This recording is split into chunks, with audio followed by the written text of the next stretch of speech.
हम भी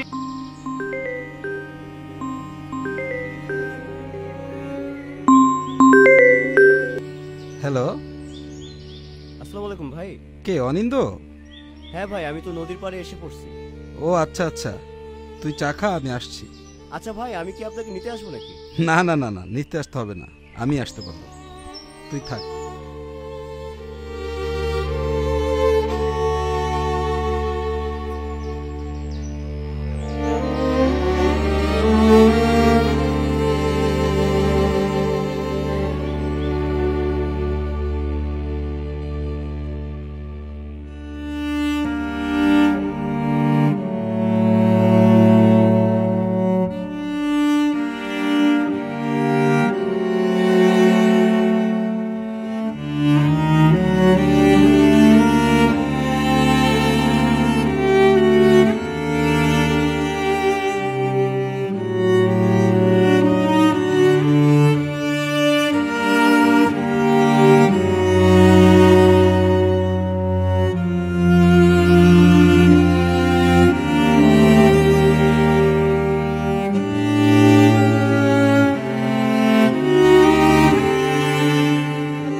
আরে আরমান, কি অবস্থা?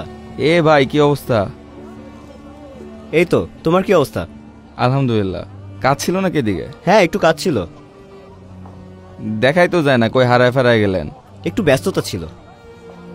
ও, এখন তো আসছেন, এখন তো ফুরায় গেছে সবকিছু, অত পালায় গেছে। আরে ওই রকম কিছু না, তোমাদের ভুলি কিভাবে? আন্দোলনের সময় তো তোমরাই সাহায্য করছিল। ও একটু নিলয় ভাইয়ের সাথে দেখা করতে আসছিলাম। নীলয় ভাই?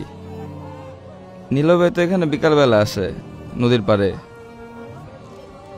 বেচারা আন্দোলনের চোখটা গেল গা। ভাই বললো বিকালে আসবে। হ্যাঁ হ্যাঁ, বিকালবেলা তো এখানে হ্যাঁ। বসে, বিকালবেলা আসে প্রত্যেকদিন। চাচা, চা হবে তো? চা খাবা? হ্যাঁ চাচা, এক কাপ চা দেন তো। তুমি আরে নাও। না না ভাই, খান। আরে খাও। চাচা, আরেক কাপ দেন।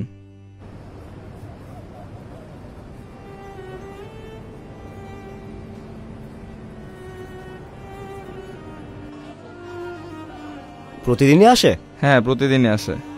এই তো ভাই আসছে। নিলয় ভাই, আচ্ছা আচ্ছা, আমি আচ্ছা। আসি।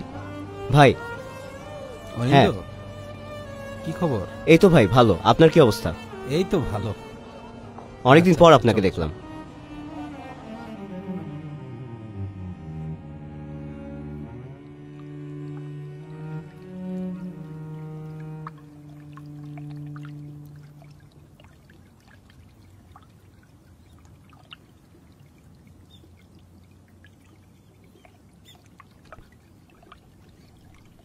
ভাই, কি অবস্থা?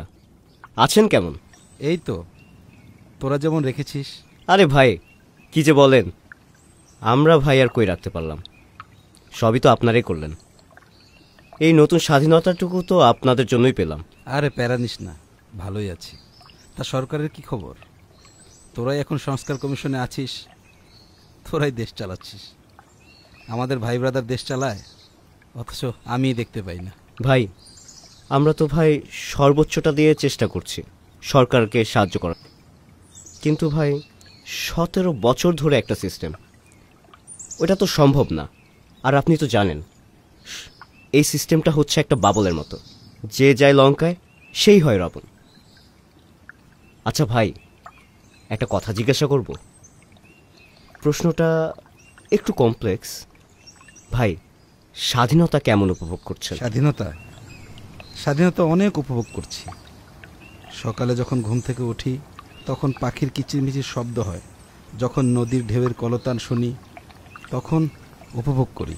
তোর কি মনে আছে ওই যে বিএনএস সেন্টারে যখন আন্দোলন করছিলাম, সব কিছুই ঠিকঠাক চলছিল, কিন্তু হঠাৎ পুলিশের আকস্মিক গুলিতে আমার চোখ অন্ধ,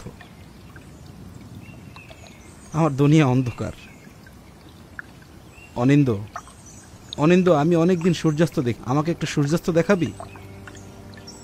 দেখাবি? হ্যাঁ ভাই, অবশ্যই। ওই বটগাছতলায় যাবেন? চলেন।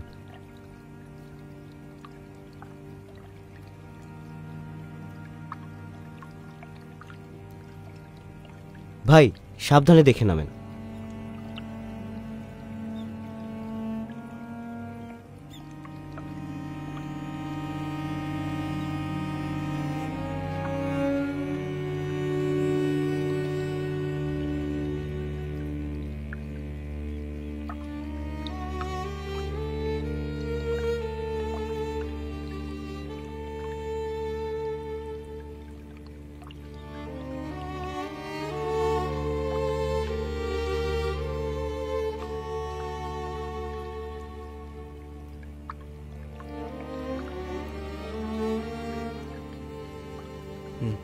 তোর মনে আছে আকিবদের বাসায় যে আমরা লুকিয়ে থাকতাম?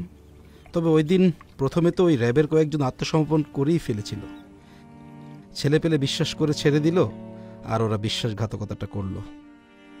তোর মনে আছে আমরা এই হিজলতলায় এসে বিকেলবেলা বসে থাকতাম, একটু বৃষ্টি হলেই কি স্নিগ্ধতা ছড়াতো। কিন্তু জানিস, হ্যাঁ, আমার প্রত্যেক দিন অনেক ইচ্ছে হয় একটিবারের জন্য যদি এই দুনিয়াটা দেখতাম।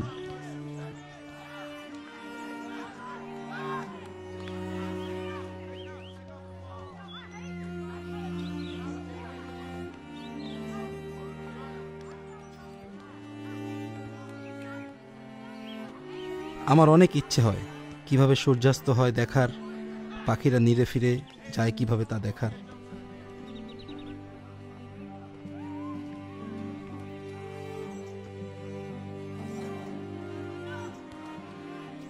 অনিন্দ, হ্যাঁ ভাই, শুনলাম বিপ্লব নাকি বেহাত হয়ে যাচ্ছে। বিপ্লব যদি সত্যি বেহাত হয়ে যায় রে, তাহলে আমার মতো যারা হাজারো মানুষ চোখ হারিয়েছে তারা তো আক্ষেপেই মরে যাবে রে। কথা দে,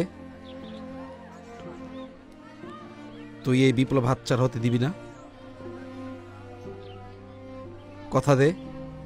না ভাই, ওই রকম কিছুই না। আপনি তো জানেনই, কিছু আফসোসের গল্প তো থাকেই। আর ভাই, আমরা সর্বোচ্চ চেষ্টা করছি। অনিন্দ ভাই, এটা কি? এটা একটা ডায়েরি। তুই তো জানিস রাষ্ট্র নিয়ে কত চিন্তা ভাবনা ছিল আমার। লিখে রাখতাম কত কি করব। এখন তো লিখতে পারি না। অর্ধেক থাকে ডায়েরিতে আর অর্ধেক থাকে ডায়েরির বাইরে। এটা একটা আমানত। আমার মতো হাজারো চোখ হারানো ভাইদের এটা একটা আমানত।